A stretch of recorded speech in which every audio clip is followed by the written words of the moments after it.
sebelumnya. Kemudian juga calon pengantin kita dampingi mereka untuk mengisi LC-Mil. LC-Mil itu adalah elektronik siap nikah siap hamil. Jadi merupakan aplikasi untuk memantau, memonitor apakah si calon pengantin ini betul-betul sudah siap menjadi seorang pasangan suami istri belum. Ya, itu di situ di LC-Mil itu 3 bulan sebelum menikah itu di sini. Nah, kemudian tugas berikutnya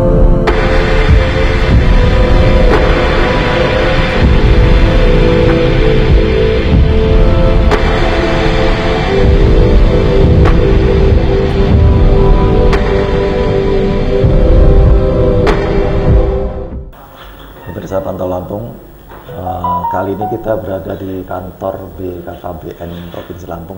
Kita akan berbincang-bincang dengan Pak Putut Riyatno ya. Pak Putut Riyatno itu sebetulnya kalau di BKKBN Pusat sebagai Kepala Biro Umum dan Humas ya. Ya. Jadi di Lampung ini baru mulai PLT ini. PLT mulai Januari kemarin. Ya. Kita akan ngobrol-ngobrol mungkin soal stunting nih. Lampung kemarin saya baca data terakhir itu penurunan stuntingnya lumayan ya Pak ya kemarin. Sekarang udah mendekati angka berapa sekarang? Ya, terima kasih Bapak Ibu sekalian yang saya hormati. Jadi untuk data stunting berdasarkan survei status gizi Indonesia SSGI tahun 2022, Lampung angkanya sudah menurun dibandingkan dengan tahun 2021, di mana tahun 2021 angka 18,5%. dan di tahun 2022 menjadi 15,2%. Artinya ada penurunan sekitar 3,3 ya, dari data sebelumnya. Ini kita syukuri bahwa Provinsi Lampung memang boleh katakan ya cukup berhasil dalam penanganan stunting. Namun juga masih ada beberapa kabupaten yang justru angkanya naik dibandingkan angka sebelumnya. Ada 5 kabupaten yang naik, ini yang perlu mendapatkan nanti penanganan secara serius. Kami akan berusaha dengan pimpinan dan kepala daerah untuk bisa bagaimana stunting di wilayah Provinsi Lampung, terutama yang 5 kabupaten tadi itu bisa menurun di tahun 2023 ini. Itu di kabupaten mana sih Pak? Ya, ini datanya sebentar saya buka. Antara lain adalah di Kabupaten Mesuji ya, itu juga masih cukup ini turunannya ya. Kemudian di Kabupaten Pesawaran yang paling tinggi ya, itu dari 17,6 menjadi 25,1. Di atas rata-rata provinsi ya? Ya, kemudian juga Kabupaten Lampung Utara dari 20,2 menjadi 24,7. Kemudian juga di Mesuji dari 21,8 menjadi 22,5. Dan juga Kabupaten Lampung Timur dari 15,3 menjadi 18,1. Terakhir itu di Kabupaten Tulang Bawang dari 9,5 menjadi 10,2. Ini ada 5 kabupaten ini yang angkanya justru naik. Tapi padahal kecil sebetulnya seperti Tulang Bawang dulu. Ya, Tulang Bawang itu sudah dulu itu sudah di bawah 10 angkanya, tapi kemudian naik lagi ke 10 kemudian. Di bawah rata-rata provinsi tapi dia sebetulnya naik. Ya. Ini yang masih perlu perhatian. Dan yang paling tinggi tadi Pesawaran memang itu 25,1. Yang paling rendah ini? Untuk angka yang paling rendah kita ini masih ada di Lampung Tengah, angkanya 8,7% ya. Kemudian diikuti dengan Lampung Selatan. Bandar Lampung sendiri mana? Di kota ya, Bandar Lampung itu 11,1. 11,1 itu terendah malah Lampung Tengah ya? Ya, Lampung Tengah rendah 18 dari. Jadi penurunannya pun juga cukup tajam, 12% dari 20,8 menjadi 8,7 itu luar biasa. Jadi Lampung Tengah ini penurunannya sangat luar biasa dari 20,8 faktor apa Pak menjadi 8 yang bikin dia? Ya, beberapa hal yang memang kami amati ya dari beberapa untuk kegiatan stunting ini. Pertama adalah komitmen kepala daerah. Kepala daerah kalau yang punya komitmen sangat kuat di dalam penanganan stunting, dia melibatkan seluruh stakeholder yang ada, dinas-dinas yang ada di kabupaten kota, itu untuk secara bersama-sama mengeroyok stunting itu. Yang kedua juga para kepala desa berserta seluruh perangkatnya yang ada di desa itu, di mana lokasi-lokasi stunting itu mereka dilakukan intervensi-intervensi ya, supaya juga mereka mendapatkan tambahan misalnya untuk penanganan gizinya kemudian juga untuk penanganan sanitasinya, kemudian lingkungannya bersih dan sebagainya. Itu adalah upaya-upaya itu. Dan di samping itu mungkin juga keterkaitan dengan kader-kader kita, ya, kader-kader kita di daerah-daerah itu kalau ada namanya TPK, tim pendamping keluarga, juga mungkin aktif mereka melakukan pendampingan ya kepada ibu hamil dan juga kepada ibu-ibu pasca melahirkan ya, tadi itu beberapa faktor penyebab itu. Padahal Lampung Tengah itu kalau nggak salah jumlah penduduknya di provinsi tertinggi Bu. Ya, banyak. Lampung Tengah saya itu kemudian juga Bandar Lampung ya, masuk Lampung Tengah masih tinggi itu. Dan itu angkanya memang luar biasa Lampung Tengah. Jadi penurunannya cukup signifikan ya. Tapi kita hitungan penurunan itu setiap tahun ya? Ya, kita ada evaluasi secara makro namanya survei tadi, SSGI. Survei status gizi Indonesia itu dilakukan setiap tahun ya. Dari mulai dulu 2013, kemudian 2018, 2019, 2021, dan terakhir kemarin 2022 ya. Itu benar-benar dari BKKBN ya? Bukan, jadi kita yang melakukan survei dari ini Kementerian Kesehatan, Kemenkes. Terakhir kemarin kan dilaunching oleh Pak Menkes ketika rapat kerja nasional program KB di BKKBN yang dihadiri oleh Pak Presiden, itu disampaikan langsung oleh Bapak Menteri Kesehatan. Kalau yang survei BKKBN soal pemutahiran data itu beda lagi? Nah, kita bukan survei, itu pendataan. Jadi pendataan itu by data dan dari rumah ke rumah. Jadi seperti sensus begitu. Itu PK namanya pendataan keluarga 2021 dan dimutakhirkan di tahun 2022 itu. Memang kita ada target Pak, kalau tahun depan gitu untuk Provinsi Lampung ini kita rata-rata berapa gitu untuk bicaranya untuk tahun berikutnya? Targetnya? Ini kita sudah tercapai 15,2, kemudian tahun 2023 ini kita targetkan 13,5. Di tahun akhir 2024 itu untuk Provinsi Lampung ditargetkan 10,9 angka stunting. Kalau sekarang secara nasional berapa itu? 21,6. Ya. Jadi nasional itu 2021 angka 24,4 dan 2022 turun menjadi 21,6 itu untuk pusat. Kalau secara nasional yang paling tinggi mana Pak? Paling rendah apa paling tinggi? Paling rendah apa paling tinggi? Prevalensi stunting. Kalau paling tinggi NTT. NTT. Jadi NTT itu ada di atas 30%. Gitu. Yang paling rendah adalah Bali. Lampung urutan ketiga. Bali itu rendah. Ya.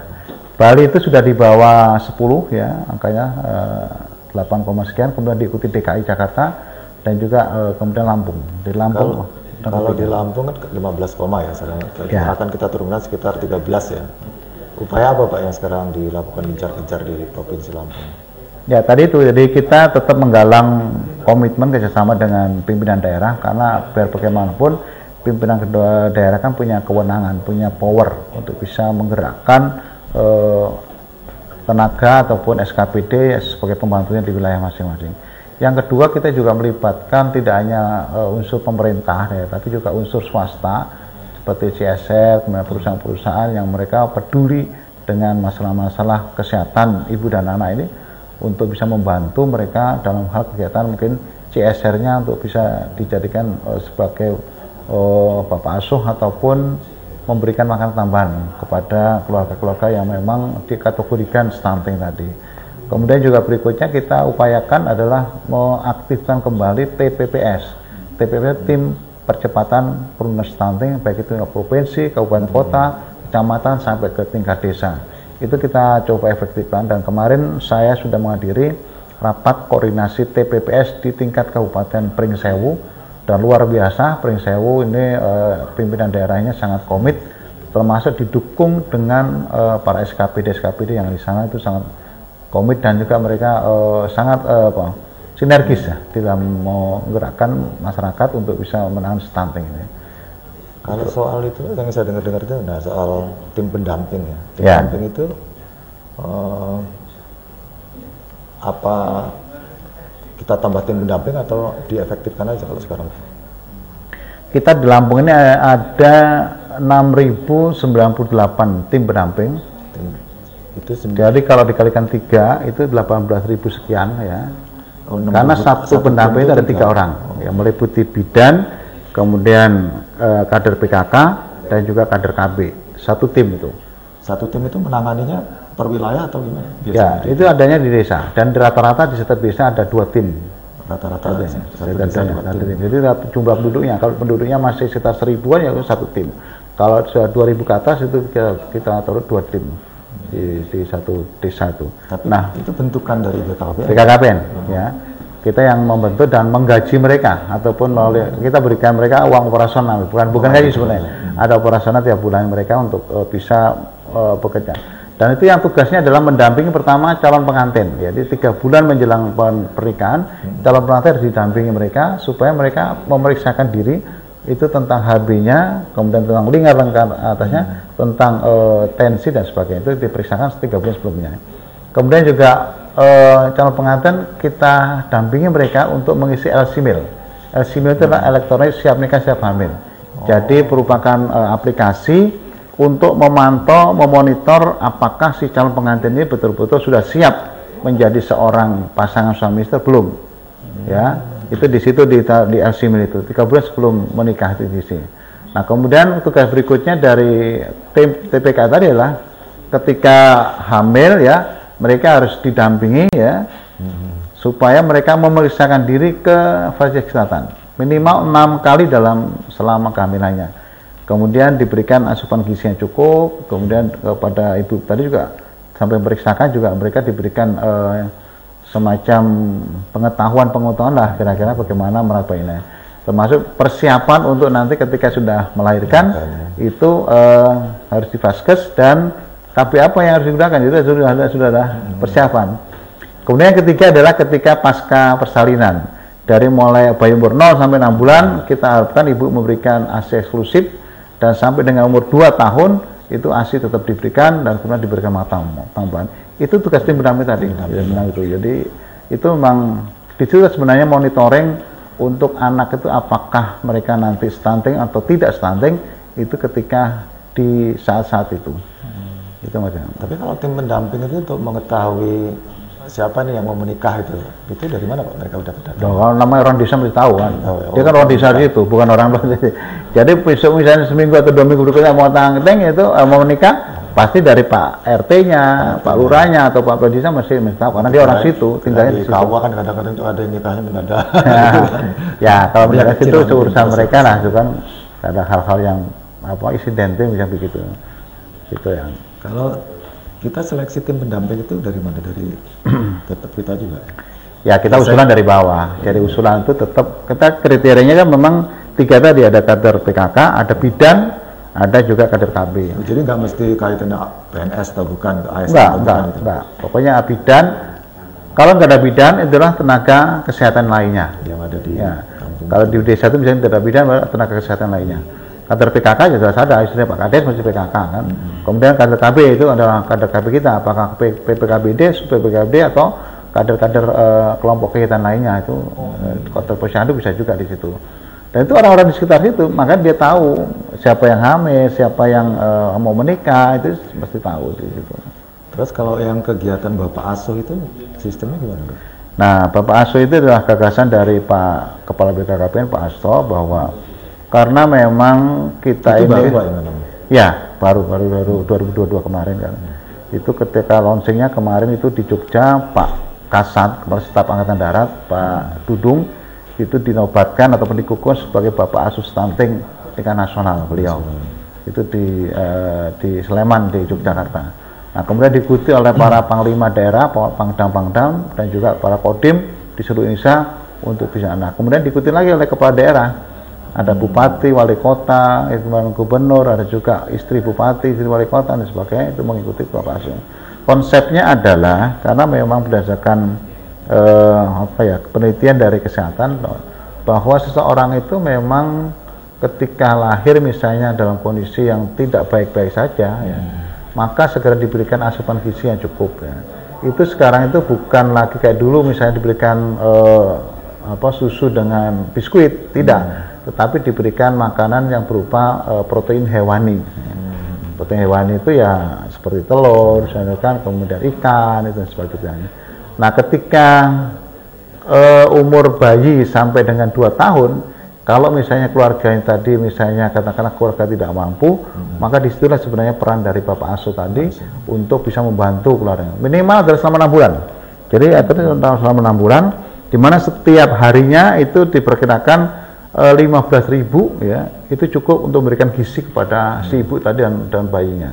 Kemudian selama sebulan kalikan 30 kan 450.000. Selama 6 bulan itu sekitar 2.700.000 itu yang sebenarnya teorinya selama 6 bulan itu diharapkan sudah bayi kondisinya sudah normal. Itu yang Bapak Asus dari konsepnya itu. Dan kita memang bisa secara pribadi masing-masing ya, atau juga melalui teman-teman di masing-masing kabupaten kota, SKP DKP yang ada kota itu bisa menjadikan Bapak Asuh atau Bunda Asuh tadi itu. Kalau di Lampung sudah ada Pak data Bapak Asuh itu sampai berapa? Ada ya, tapi saya kebetulan kan saya baru izin jadi belum bisa memonitor berapa jumlahnya. Tapi itu bisa individu juga Pak ya? Bisa. Individu atau lembaga gitu itu bisa. Individu atau lembaga tadi. Misalnya Mas bisa aja 1 atau 2 orang aja di lingkungan sekitar tempat tinggalnya jadi Bapak Asuh, udah saya bantu nanti kamu sebulannya 450.000. Tapi kalau bisa memang harapan kami tidak dibantu dalam bentuk uang cash gitu kan. Karena kebetulan kalau uang cash biasanya ini kan ya maaf ngomong kadang-kadang disalahgunakan dipakai yang lain. Tapi kalau diberikan bentuknya barang, misalnya langsung diberikan misalnya telur, misalnya susu ataupun beras ataupun makanan kacang-kacangan dan sebagainya, ini harapannya adalah langsung bisa dikonsumsi oleh ibunya tadi dan bayinya kalau sudah lewat dari 6 bulan gitu kan. Berarti Ibu Asuh juga ada Pak ya maksudnya? Bapak Asuh itu pokoknya hanya istilahnya nggak mesti ya, Bapak kan? Istilahnya. Jadi BAAS itu adalah Bapak garis miring Bunda Asuh anak stunting. Jadi disingkat BAAS itu. Bapak. Jadi kalau orang-orang yang berminat jadi Bapak Asuh itu biasanya koordinasinya ke tim pendamping itu atau langsung? Bisa ke pendamping atau ke kabupaten, dinas KB yang di kabupaten. Dinas KB. Ya di kabupaten. Kita ada di sana. Dan di sana juga ada namanya tim asistensi Satgas Stunting di kabupaten itu. Kita rekrut tim asistensi itu untuk membantu para kepala SKP DKB kabupaten kota menangani masalah stunting secara mungkin dia sebagai konsultan, nah kira-kira begitu. TATA ini. Tapi kalau kita walaupun nggak bicara detail angka ya, kalau di Lampung ini Bapak Asuh itu peminatnya gimana kira-kira? Ya, saya hanya menginformasi dari teman-teman sekalian yang sudah lama di sini ya. Kemarin juga dari pihak TNI, para kodim-kodim pun juga sudah melakukan launching ataupun menjadi Bapak Asuh. Kemudian juga beberapa bupati ataupun ibu bupati juga menjadi Bapak Asuh di masing-masing. Termasuk juga ada CSR di sini. Ada beberapa forum CSR itu sudah juga menjadi Bapak Asuh untuk stunting ini. Dan ini akan terus kami upayakan ya supaya juga nanti setiap wilayah itu paling tidak bisa lah menjadi Bapak Asuh minimal 1 minimal ya di lingkungan tempat tinggalnya. Kalau misalnya ini sudah berjalan ya akan lebih cepat untuk bisa menangani stunting itu. Kalau perusahaan dia melewat forum CSR atau langsung kalau perusahaan? Kalau CSR tadi jadi forum CSR kemarin waktu ada rapat koordinasi kemarin ada berapa ya? Ada sekitar 40-an anggota forum CSR itu. Dan mereka ya itu tadi membantu keluarga-keluarga yang tidak mampu tadi dalam hal penanganan stunting dengan penghasilan ataupun keuntungan dari perusahaan tadi melalui dana CSR tadi itu. Pak, kalau stunting itu sebetulnya penyebab utamanya apa Pak kalau di ini, permasalahan soal apa biasanya Pak? Ya itu kan ini ada 2 hal yang disebut dengan faktor sensitif dan faktor spesifik. Faktor sensitif itu adalah faktor-faktor yang secara tidak langsung turut berpengaruh terhadap kondisi stunting seseorang. Misalnya adalah kemiskinan. Ya. Kemiskinan itu salah satu faktor seseorang atau ibunya tadi bisa menaikkan anak stunting. Itu mungkin faktor terbesar mungkin ya. Ya, kedua adalah faktor pendidikan. Ya. Ketiga adalah faktor sanitasi, ya. Air bersih. Ya. Itu adalah faktor-faktor yang sifat sensitif. Jadi secara langsung mereka bisa berpengaruh terhadap kondisi anak menjadi stunting. Karena dengan faktor itu kemungkinan dia tidak perawatan bayinya kurang patuh hamil, dia tidak mempersiapkan kesehatan. Yang kedua adalah faktor spesifik. Faktor spesifik itu faktor yang secara langsung berpengaruh terhadap kondisi. Misalnya pada waktu hamil ya itu tidak menerima ataupun tidak diberikan asupan gizi yang cukup pada ibunya. Kemudian ibunya tidak memeriksakan diri ke faktor kesehatan sehingga tidak tahu perkembangan bayinya. Apakah bayinya sehat tidak sehat tidak tahu itu faktornya. Kemudian juga ketika lahir bayinya tidak diimunisasi. Ya, itu adalah faktor yang spesifik. Kemudian juga ibunya tidak mengkonsumsi makanan-makanan yang bergizi, sehingga air susunya tidak diberikan kepada si bayinya dan sebagainya itu. Kemudian juga kemungkinan ibunya kena anemia, itu juga berpengaruh kepada bayinya. Itu adalah faktor spesifik yang sering terjadi. Dan juga mungkin ya kalau dari lingkungan tadi mungkin karena penyakit tadi, karena lingkungan jelek, buruk, sehingga timbul diare, aneh sakit-sakitan, sehingga pertumbuhannya pun jadi terganggu. Gitu. Kalau stunting berarti kaitannya gizi buruk ya berarti? Tidak hanya gizi buruk. Tidak hanya gizi buruk. Gitu. Jadi faktor tadi, jadi misalnya katakanlah dia lahirnya sehat saja kan, baik-baik saja. Tetapi kemudian dia kurang mendapatkan asupan gizi dan juga kurang mendapat pola asuh yang baik ya. Pola asuh juga mempengaruhi. Ya anak di asal hidup aja terlantar gitu kan. Istilahnya walaupun orang mampu berkecupan belum tentu anaknya nggak stunting ya. Bisa jadi. Karena salah. Jadi orang mampu bisa jadi stunting. Jadi stunting bukan soal masalah gizi buruk, tapi juga mengaku dengan pola asuh. Bisa jadi situ pola asuh itu. Kalau pemahaman saya dulu itu Pak Putut soal stunting itu kaitannya kalau orang nggak tinggi gitu kan. Itu sebetulnya banyak asumsi masyarakat kan kalau pendek itu stunting katanya. Jadi pengertian singkatnya, stunting itu adalah gagal tumbuh dan gagal berkembang. Itu pengertian singkatnya. Gagal tumbuh berkaitan dengan fisiknya, tinggi badannya rendah. Tetapi tidak semua anak yang tinggi badan rendah itu dengan stunting, tidak. Ada faktor lain namanya perkembangan otaknya itu. Jadi nama stunting adalah istilahnya gagal tumbuh dan gagal berkembang, atau disingkat gagal tumbang. Tumbuh dan berkembang gitu kan. Artinya kalau memang bakatnya memang nggak tinggi ya. Iya, bisa jadi keturunannya memang orang pendek. Pak Habib itu kan orang pendek tapi pinter kan gitu. Pak Arya juga orang pendek tapi pintar. Jadi tidak semua orang pendek itu dengan stunting. Lagi berkaitan nanti dengan perkembangan otaknya. Jadi lebih ke perkembangan otak ya, soal kecerdasan berarti. Ya. Dan itu akan terlihat jelas ketika nanti anak sudah sekolah. Jadi anak ini kelihatan minder, kemudian tell me, disuruh ini nggak nyambung gitu kan. Kemudian diminta begini, tidak langsung nangkap. Itu adalah salah satu faktor yang dikatakan stunting. Gejala stunting itu sudah kelihatan. Iya, itu. Jadi itu mungkin mudah ngantuk itu kan di sekolah dan sebagainya. Itu adalah hal-hal yang berkaitan dengan faktor psikisnya itu. Kalau fisiknya mungkin dia bisa jadi badannya, tapi itu tadi secara fisik memang pendek ya. Tapi tidak semua anak yang pendek dikatakan stunting itu. Berarti kalau yang program kayak makanan tambahan posyandu itu salah satu upaya untuk itu juga kayak bisa ada pikiran. Iya, jelas kan. Maka kalau kita sekarang ini masih dalam hal yang fisik saja, artinya kan dari pertumbuhannya ya, pertumbuhan supaya anak itu bisa cepat tumbuh tinggi, badannya berkembang badannya dari gemuk dan sebagainya. Tetapi untuk mengukur ini intelijensi atau otak itu nanti berikutnya ada lagi gitu. Nah ini memang maka negara sekarang kan berkomitmen bagaimana mengatasi stunting ini agar nanti di tahun 2045 ketika Indonesia merdeka 100 tahun atau dikatakan sebagai Indonesia emas itu harapannya adalah anak-anak sekarang yang lahir di tahun-tahun ini, karena 23 tahun ke depan kan sudah tahun 2045, itu adalah harapan ada anak-anak yang cerdas, anak-anak yang berkualitas, anak-anak yang memang bisa dibanggakan. Dan dari sisi tinggi badannya, kalau bisa memang tinggi-tinggi, minimal 170, biar dia kalau jadi pramugari bisa, kalau mau jadi tentara bisa, itu kan. Kalau mau jadi pemain sepak bola dia bisa bersaing dengan negara lain. Jadi nggak ada yang terhambat gara-gara masalah tinggi badan. Iya, iya. Ya. Jepang itu kan dulu informasi kan di tahun-tahun 50-an sebenarnya kan banyak yang pendek-pendek. Ya, terkenal bangsa yang pendek. Ya. Sekarang kan tapi kemudian dia mulai di tahun 70-an udah mulai katakan dengan program gizi dan sebagainya, sehingga anak-anak Jepang itu kan tinggi-tinggi itu. Dia kan kalau main bulu tangkis ya, main volleyball, main bola kaki, mereka sudah bisa bersaing dengan negara orang-orang Eropa gitu kan. Terus selain masalah stunting itu, kita ini kan KB ini kan soal, kalau dulu kan soal mengatur kelahiran. Itu sebetulnya kaitannya stunting dengan apa program KB dulu. Kalau dulu cukup 2 anak cukup itu. Sekarang program KB itu sebetulnya apa yang di? Ya sebenarnya antara KB dengan stunting itu sangat erat sekali kaitannya. Karena juga faktor salah satu pemicu terjadi stunting itu juga karena menikah di usia yang sangat muda. Kemudian juga anaknya banyak jumlahnya.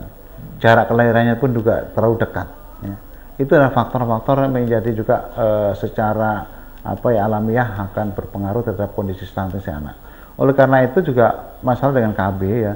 Kalau misalnya kita ada program Gendri, nama Gendri Berencana, itu harapannya kan kalau bisa anak-anak itu menikah di usia 21 tahun untuk perempuan dan laki-laki 25 tahun. Karena di usia-usia itu sebenarnya usia yang sehat untuk hamil, menikah dan hamil untuk bagiannya. Nah kalau di bawah usia itu, di bawah 20 tahun, itu tadi yang bisa menyebabkan organ stunting tadi. Itu. Maka menggunakanlah kontrasepsi ataupun menunda untuk kehamilannya. Yang kedua adalah tentang jumlah anak.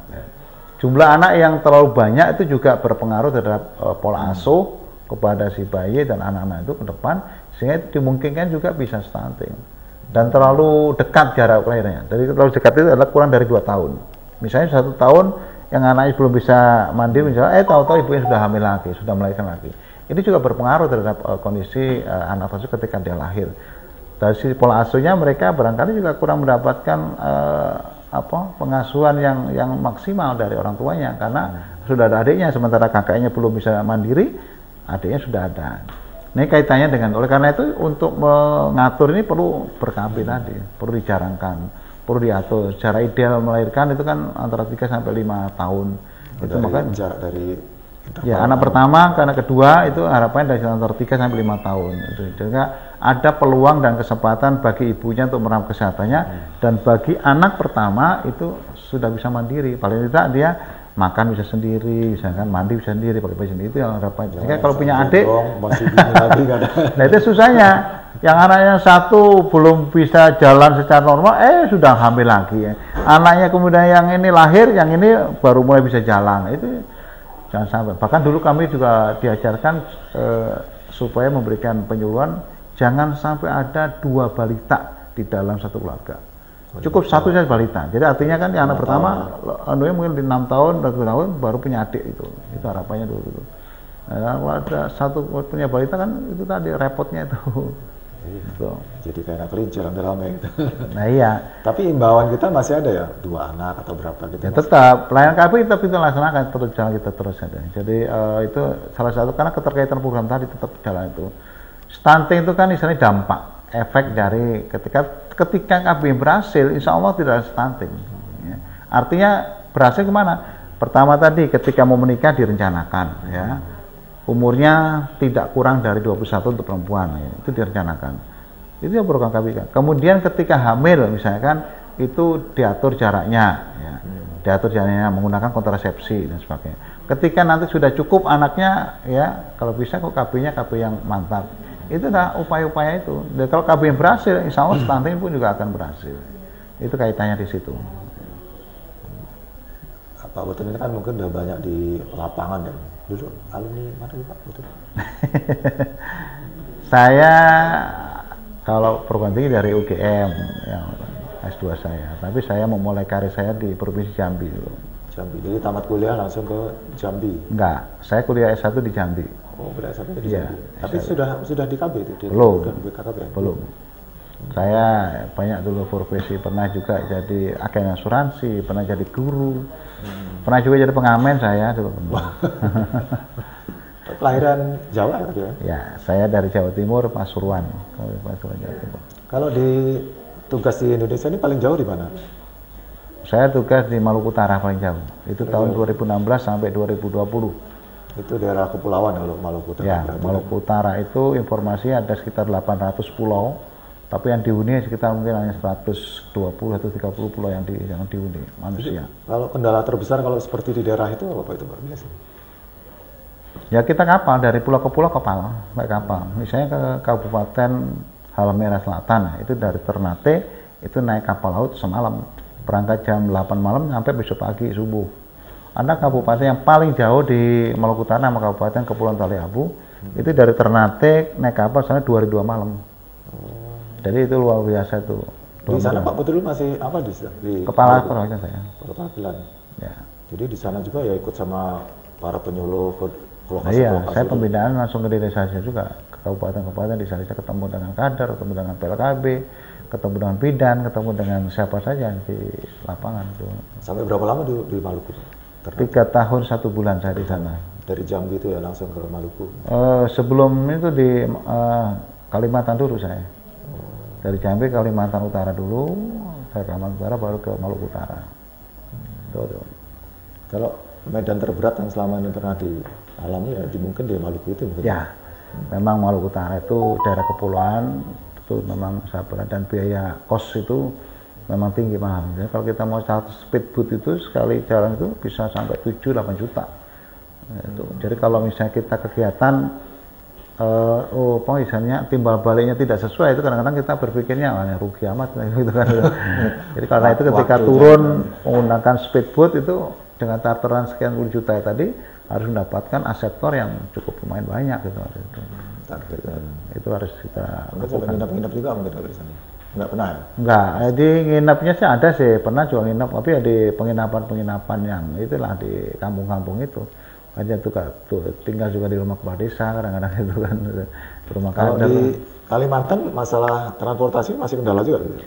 Di Kalimantan juga masih karena Kalimantan menggunakan sungai banyak kan. Ya. Di Kalimantan sungai kalaupun pakai pesawat udara ya juga ada, tapi pesawat udara yang kecil juga yang Calstar itu juga yang ke situ. Saya juga pernah ke Pulau Sebatik itu di Kalimantan Utara yang berbatasan dengan Malaysia. Itu 2 kali sana. Dan di sana itu ada hal yang lucu. Satu keluarga atau satu rumah itu bisa 2 negara. Karena tepat di perbatasan. Jadi kena dipatoknya itu. Jadi dapurnya itu masuk di Indonesia, ruang tamunya itu masuk ke Malaysia. Itu Tapi sama-sama dipakai itu. Iya, karena mereka nggak bisa pindah. Kalau bisa milih, udahlah buang aja kalau baru pindah ke sini. Karena patoknya sudah ada di sana, itu dijaga oleh tentara kita di sana ya, di Sebatik, di Kalimantan Utara. Itu berarti kalau di situ kita berkantornya masih tetap di kotanya kan, tapi kan? Itu kan di lapangan kecamatan saya, dan itu yang di sana kantornya di kota provinsi ya. Dan jarak berapa jauh kalau sampai sana? Ya tadi naik pesawat dari Bulungan ke Nunukan naik pesawat, hari dari Nunukan nyebrang lagi pakai perahu pesawat itu. Terus sampai ke Pak Putu di Biro Umum mulai tahun kapan? Saya dilantik sampai Kepala Biro Umum 14 Januari 2020 sampai sekarang. Sampai sekarang. Berarti 3 tahun lebih juga. Ya. Kalau dari biasa di daerah terus ke Biro Umum di pusat itu apa beda kerjanya? Ya beda memang. Saya biasanya memberikan penyuluhan, menangani pelayanan kontrasepsi, ketemu dengan bupati wali kota, ketemu dengan camat, kepala desa, ketemu dengan kader, dengan PLKB. Ya.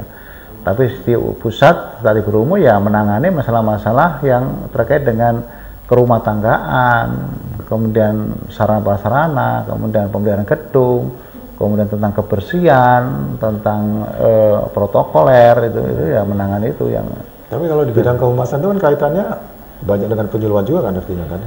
Ya kita kan kemarin koordinasi lah dengan media kan, dengan jurnalis media itu. Jadi ketika ada momen-momen tertentu kita koordinasi untuk peliputan itu terus membuat rilis-rilis itu dari kehumasannya itu yang masih banyak.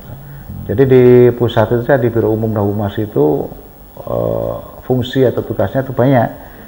Jadi menangani tentang rumah tangga protokol, menangani tentang kearsipan, menangani tentang pembelian sarana-prasarana, menangani tentang pengadaan barang dan jasa. Terus sekarang masalah kehumasan itu adalah tugas-tugas yang memang sangat rumit di Biro Umum Humas itu. Jadi waktu di Biro Humas ini baru sekali ini lagi keluar daerah lagi ya, jadi di sini ya. Ya ini kan sekarang karena kosong kebetulan di Lampung ini saya ditugaskan sebagai PLT untuk sementara di Lampung ini. Oke, Pak Butut, kita sudah cukup banyak nih berbincang-bincang soal stunting di Lampung. Ya. Mungkin terima kasih atas waktunya. Ya sama-sama. Mudah-mudahan sukses ya. Itu ada.